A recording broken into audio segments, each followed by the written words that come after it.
बिहार से जुड़ी बड़ी खबर की। नालंदा में दरअसल डबल मर्डर से सनसनी फैल गई। बच्चों का झगड़ा खूनी संघर्ष में बदल गया और गांव में घुसकर बदमाशों ने अंधाधुंध फायरिंग की। बदमाशों ने सिर में गोली मारकर 2 लोगों की हत्या कर दी। 20 साल की लड़की 16 साल के लड़के की गोली मारकर हत्या कर दी। उसके बाद परिवार रोता बिलखता हुआ नजर आ रहा है, विलाप करता नजर आ रहा है। वारदात को अंजाम देकर बदमाश फरार हो गए। बिहार के नालंदा में डबल मर्डर से सनसनी। लड़की और लड़के की गोली मारकर हत्या कर दी गई। बहुत ही मामूली सा विवाद था, लेकिन मामूली सा विवाद इतना ज्यादा बढ़ गया कि बच्चों का झगड़ा खूनी संघर्ष में बदल गया। बदमाश गोली मारकर फरार हो गए, हत्या की वारदात को अंजाम देकर फरार हो गए। अब पुलिस मामले में कार्रवाई की बात कर रही है, लेकिन डबल मर्डर से इलाके में सनसनी फैल गई। तो बिहार में एक के बाद एक जिस तरह से कई मामले सामने आ रहे हैं, उसके बाद लॉ एंड ऑर्डर की सिचुएशन को लेकर ये एक बड़ा सवाल उठने लगा है। पिछले 72 घंटों का ही अगर उठाकर देखा जाए आंकड़ा, तो यह तीसरा एक और बड़ा मामला सामने आता है जिसमें सरेआम गोलियां चल रही हैं।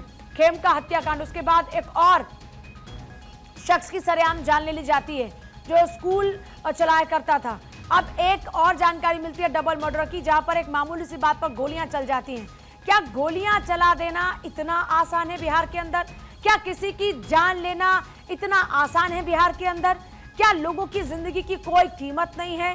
क्या कानून का कोई इकबाल नहीं है? ऐसे ना जाने कितने सवाल बिहार को लेकर इस वक्त उठ रहे हैं। नालंदा में डबल मर्डर केस से सनसनी फैल गई। एक लड़की और एक लड़के की हत्या कर दी जाती है। बहुत ही मामूली सी बात। आमतौर पर भी आप देखते हैं कि गली मोहल्लों में, कॉलोनीज के अंदर मामूली सी बात पर झगड़े हो जाते हैं, लेकिन ये मामूली सी बात इतनी ज्यादा बढ़ जाएगी, क्या इसका अंदाजा भी किसी ने लगाया होगा? सर्वेश मेरे साथ इस वक्त है। सर्वेश, 72 घंटों में यह तीसरी बड़ी वारदात बिहार के अंदर।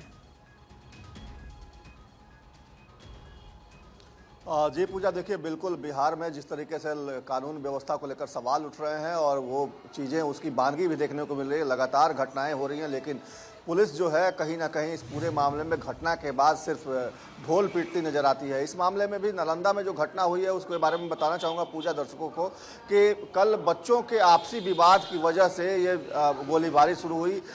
दोनों तरफ से गोलीबारी हुई, जिसमें हिमांशु और अनु कुमारी 2 लोगों की मौत हुई है।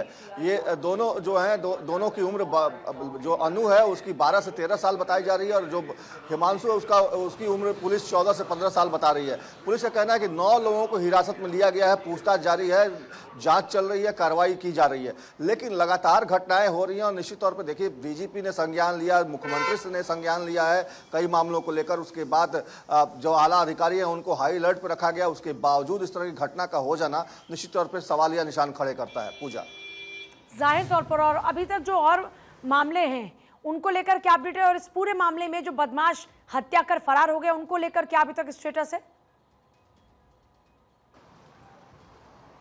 देखिए, जो अगर आप खेमका की बात कर रही हैं तो खेमका मामले में भी 5 लोगों को हिरासत में लिया गया है, लेकिन अभी जो मुख्य शूटर है वो फरार है। और इस मामले में अजय वर्मा गैंग का नाम आया है और अजय वर्मा गैंग का नाम पहले भी कई मामलों में आ चुका है। बिहार से लेकर दिल्ली तक उसने तांडव मचा रखा था और वह फिलहाल जेल में बंद है। अभी हाल ही में 24 जून को उसकी गिरफ्तारी हुई थी। उसके पहले भी कई बार वो जेल जा चुका है। 24 जून को उसकी गिरफ्तारी हुई थी, जहाँ से उसके पास से कई सारे आपत्तिजनक हथियार बरामद किए गए थे और उसके बाद से वो जेल में था और जेल में से ही उसने इस हत्याकांड की घटना को अंजाम दिलवाया। उसके पास से, उसके सेल से मोबाइल ही बरामद किया गया था।